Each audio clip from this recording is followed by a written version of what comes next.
Assalamualaikum warahmatullahi wabarakatuh. Kembali lagi di channel Cikita Bella. Nah, teman-teman, pada video kali ini kita akan melanjutkan pembahasan soal mengenai P3K khususnya untuk kemampuan teknis guru IPA SMP gitu ya. Nah, video ini adalah part 3-nya. Untuk part 1 dan part 2-nya, teman-teman bisa klik link yang ada di deskripsi. Oke, sebelum kita mulai menyimak soal-soalnya, jangan lupa teman-teman untuk klik tombol subscribe, tekan tombol loncengnya. Jangan lupa juga like, komen, dan share sebanyak-banyaknya ya. Oke, soal nomor pertama. Bumi merupakan salah satu anggota tata surya yang berevolusi mengelilingi matahari sebagai pusat tata surya. Satu kali revolusi bumi mengelilingi matahari memerlukan waktu 1 tahun atau 365,25 hari. Saat berevolusi mengelilingi matahari, posisi bumi tidak tegak lurus melainkan dengan posisi miring, yaitu 23,45 derajat ke arah timur laut dari sumbu bumi. Apabila bumi saat ini mengelilingi matahari dengan posisi tegak, akibat yang paling tepat dibandingkan kondisi saat ini adalah A. 1 tahun lebih dari 365,25 hari, atau B. 1 tahun kurang dari 365,25 hari, C. Dalam setahun matahari menjadi 4 kali melintasi khatulistiwa, D. Kutub utara dan kutub selatan tidak akan pernah mengalami siang hari seperti saat ini, atau yang E, dalam setahun bagian selatan dan utara bumi mengalami 4 musim, namun musim panas lebih pendek. Jawaban yang benar yaitu yang D.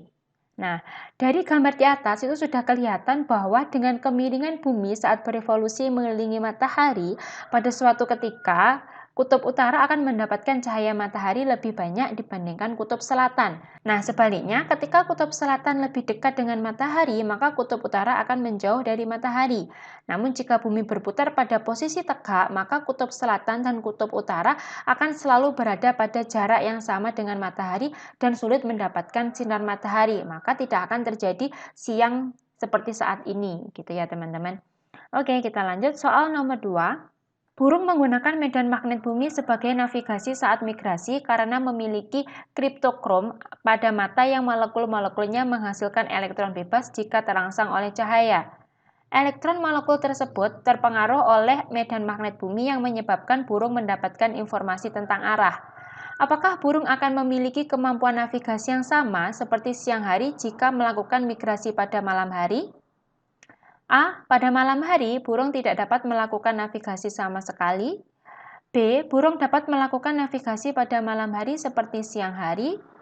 C. Kemampuan navigasi burung pada malam hari lebih rendah daripada siang hari. D. Kemampuan navigasi burung pada malam hari lebih kuat daripada siang hari. Atau yang E. Navigasi burung tidak tergantung oleh cahaya. Jawaban yang benar yaitu yang C. Kemampuan navigasi burung pada malam hari lebih rendah daripada siang hari. Alasannya karena medan magnet bumi menyebabkan elektron bergoyang.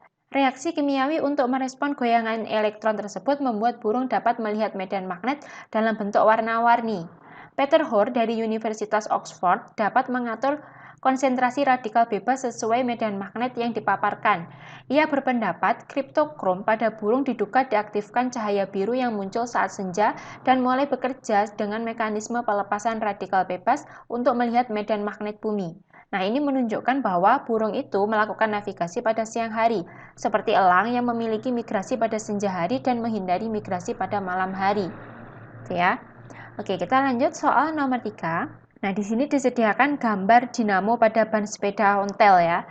Jika lampu sepeda yang dihidupkan dengan menggunakan dinamo tersebut menyala makin terang ketika sepeda berjalan makin cepat karena A. Medan magnet yang timbul makin besar, B. Perubahan garis gaya magnet dalam kumparan makin besar, C. Jumlah garis gaya magnet yang memotong kumparan makin besar, D. Inti besi pada kumparan memperbesar medan magnet, atau yang E, jumlah garis gaya magnet yang memotong kumparan makin kecil. Jawaban yang benar yaitu yang B, perubahan garis gaya magnet dalam kumparan makin besar. Jawaban yang benar yaitu yang B, perubahan garis gaya magnet dalam kumparan makin besar. Nah, kenapa demikian? Karena dinamo sepeda itu merupakan contoh generator listrik yang mengubah energi gerak menjadi energi listrik berdasarkan prinsip induksi elektromagnetik. Nah, besar GGL induksi yang terbangkit pada ujung-ujung kumparan itu sama dengan E sama dengan min N per delta flux per delta T, atau perubahan flux magnet dikalikan jumlah lilitan.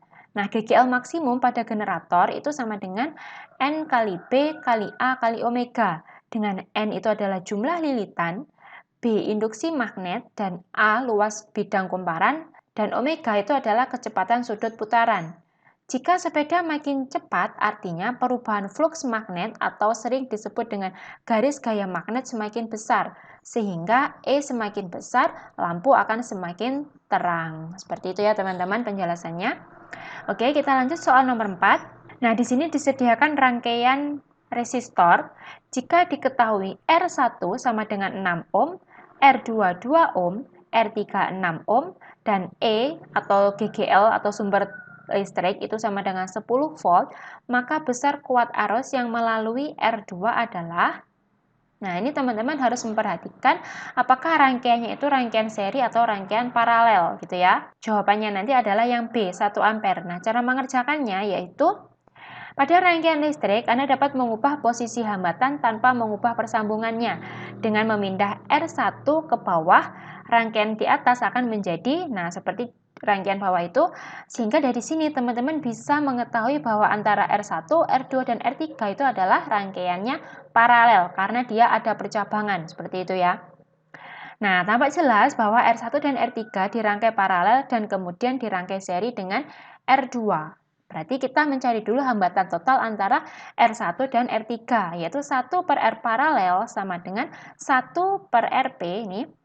Nah, 1 per RP sama dengan 1 per R1 ditambah 1 per R3 sama dengan diisikan nilainya 1 per 6 ditambahkan 1 per 6 sama dengan kan 2 per 6 atau sepertiga. Sepertiga ini masih nilai dari 1 per RP. Kalau kita mau mencari RP berarti tinggal dibalik ya, jadinya 3 ohm. Nah, itu rangkaian total antara R1 dan R3. Selanjutnya, untuk mencari rangkaian total dari hambatan ini, tadi antara R paralel yang terdiri dari R1 dan R3 itu dipasang seri dengan R2, maka R totalnya itu adalah penjumlahan dari R2 ditambah R paralel, di mana R2 tadi nilainya 2 ohm, ditambah R paralelnya 3 ohm. Maka hambatan total pada rangkaian tersebut itu adalah 5 ohm, seperti itu. Nah, langkah selanjutnya yaitu kita mencari kuat arus total, di mana I sama dengan E per R total. E-nya tadi adalah 10 volt, R totalnya 5 ohm, maka ketemu I totalnya yaitu 2 ampere. Nah, kuat arus yang melalui cabang paralel itu sama dengan I1 sama dengan I kali R3 per R1 plus R2. I totalnya tadi adalah 2, R3-nya tadi adalah 6, R1 plus R3 sama dengan 12, maka nanti hasilnya adalah 1 ampere. Jadi ketemulah jawabannya yaitu 1 ampere yang B. Oke, kita lanjut soal nomor 5. Di antara zat-zat berikut yang dapat menimbulkan halusinasi, penurunan fungsi seksual, dan menimbulkan kematian adalah A. Marijuana, B. Formalin, C. Methyl yellow, D. Kunyit, atau E. Asam cuka.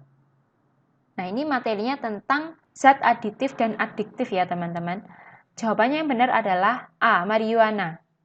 Marijuana merupakan zat yang banyak dijumpai dalam ganja yang dapat menimbulkan halusinasi. Jika dikonsumsi berlebih dapat menimbulkan kehilangan fungsi seksual dan kematian. Nah, sedangkan formalin itu merupakan bahan pengawet buatan yang sangat efektif mengawetkan ikan dalam jangka waktu yang cukup lama, bersifat karsinogenik yang memicu kanker dan kerusakan jaringan pada manusia. Jadi yang benar jawabannya tadi adalah yang A ya teman-teman. Oke, kita lanjut soal nomor 6. Seseorang ingin mengangkat sebuah beban W seberat 5 kg, seperti tampak pada gambar. Jika diketahui bahwa jarak antara otot bisep dengan engsel adalah 4 cm dan jarak antara W beban dengan engsel adalah 40 cm, maka keuntungan mekanik yang diperoleh sebesar. Nah, ini materinya adalah pesawat sederhana ya teman-teman. Cara menghitungnya, jawabannya nanti adalah yang B. Cara menghitungnya, dalam kerja terlihat 4 jenis sendi, yaitu ada sendi pada lengan atas, engsel pada siku, sendi jari, dan sendi pergelangan tangan. Ditinjau dari konsep pesawat sederhana, kerja pada gambar tersebut identik dengan kerja tuas tipe ketiga, yaitu titik tumpu terletak di ujung, yaitu di sendi engsel siku. Gaya kuasa atau F itu terletak di tengah-tengah, yaitu pada otot bisep. Lengan beban yaitu jarak antara titik tumpu dan beban W. Lengan kuasa yaitu jarak antara otot bisep dengan engsel siku. Jadi keuntungan mekaniknya atau KM-nya yaitu LK per LB. Lengan kuasa dibagi dengan lengan beban. Lengan kuasanya adalah 4 cm yaitu jarak antara otot bisep dengan engsel. Sedangkan lengan bebannya yaitu jarak antara W dengan engsel 40 cm.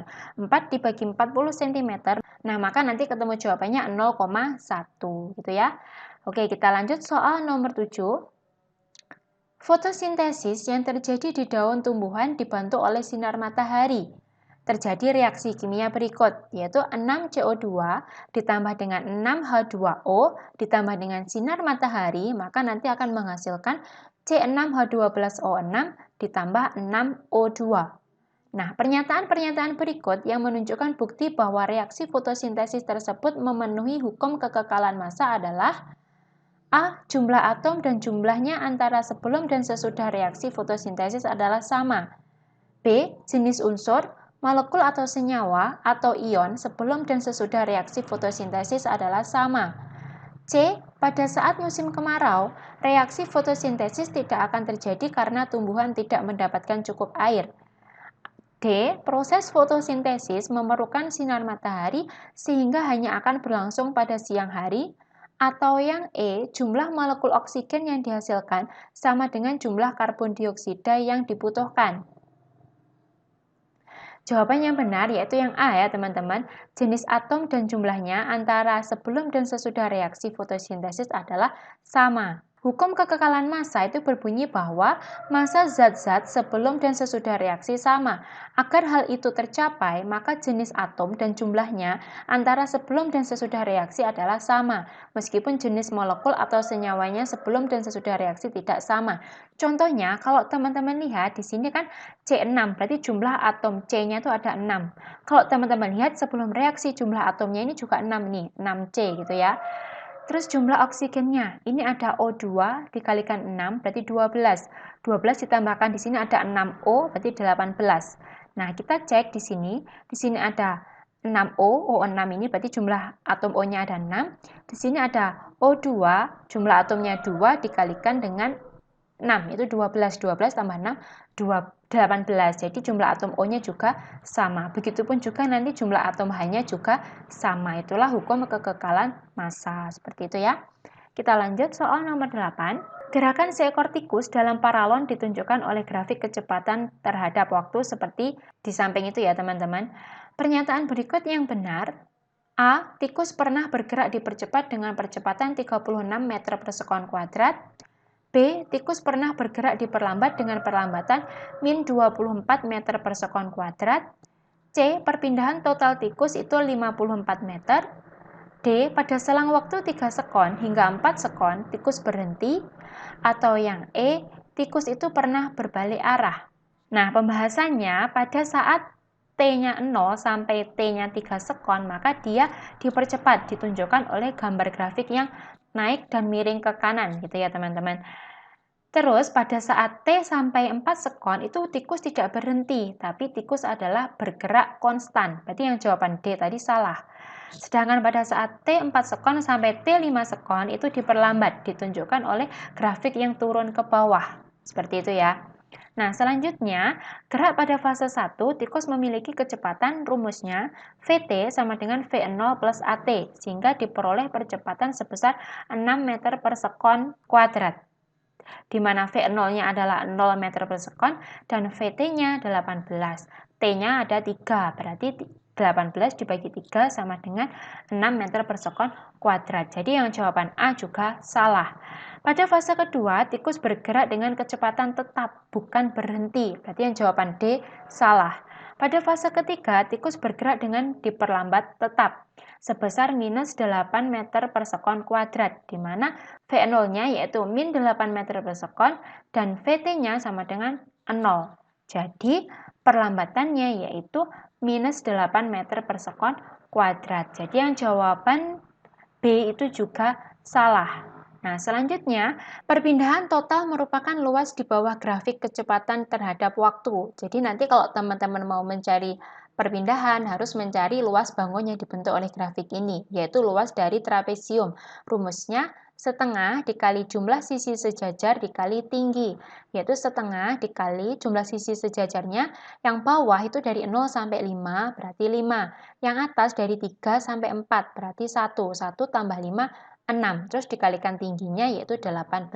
Nanti ketemu jawabannya yaitu 54 meter. Jadi jawaban yang benar adalah yang C. Perpindahan total tikus yaitu 54 meter. Kita lanjut soal nomor 9. Kerangka mobil di samping terbuat dari baja yang merupakan campuran antara besi dengan karbon. Dalam teknologi, baja lebih banyak dipilih daripada besi. Berikut ini yang merupakan perbedaan antara baja dengan besi kecuali A. Baja lebih kuat daripada besi. B. Baja lebih tahan karat daripada besi. C. Baja memiliki bentuk yang tetap, tahan dengan suhu panas. D. Baja lebih kuat meredam getaran daripada besi. E. Baja cenderung isolator panas, sedangkan besi konduktor. Nah, jawaban yang benar yaitu yang E. Baja cenderung isolator panas, sedangkan besi cenderung konduktor panas. Kekuatan baja sangat bergantung pada kandungan karbonnya.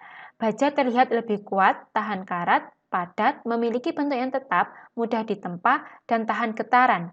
Penggunaan baja dewasa ini semakin meluas, seperti baja cor untuk bangunan. Besi dan baja bersifat menghantarkan panas dan listrik sebagai konduktor. Nah, di sini teman-teman bisa melihat pada tabel itu bagian mobil dan bahan pembuatnya, keadaan materinya, dan alasan penggunaannya. Seperti itu ya. Oke, kita lanjut. Soal nomor 10. Perhatikan tabel jenis bahan dan harga untuk sifat fisik tertentu pada bahan itu. Pak Joni ingin membuat kombinasi 3 lapis benda. Bagian bawah tidak mudah mulur. Mampu menghantarkan panas dengan baik, namun dapat sebagai isolator listrik. Bagian tengah tidak mudah mulur, mampu menghantarkan listrik.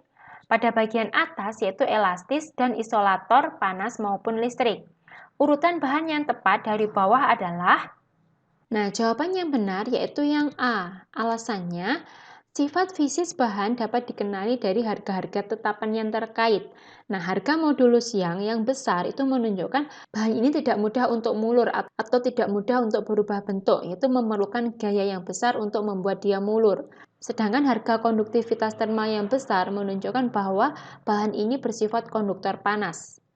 Harga hambat jenis ini menunjukkan bahan ini bersifat isolator listrik. Nah, berdasarkan sifat yang diinginkan Pak Joni, pada bagian bawah yaitu bahan yang tidak mudah mulur. Berarti kita menggunakan modulus yang cukup besar. Mampu menghantarkan panas dengan baik, berarti konduktivitas termalnya juga besar. Namun dapat sebagai isolator. Isolator itu mempunyai hambatan jenis yang besar. Jadi yang benar adalah yang Z. Sedangkan yang bahan kedua atau bahan tengah tidak mudah mulur, modulus yangnya juga besar, mampu menghantarkan listrik, konduktivitas termalnya besar, tapi di sini tidak ada keterangan dia isolator atau tidak. Berarti dia yang konduktor. Berarti menunjukkan harga hambatan jenisnya kecil, yaitu ditandai dengan pangkat minusnya itu ya. Berarti harganya kecil. Jadi jawaban yang benar adalah yang A. Nah, itulah tadi teman-teman pembahasan soal-soal mengenai kemampuan teknis guru, khususnya untuk guru IPA SMP. Semoga video ini bermanfaat. Jangan lupa klik tombol subscribe, tekan tombol loncengnya, like, komen, dan share sebanyak-banyaknya juga ya. Wassalamualaikum warahmatullahi wabarakatuh.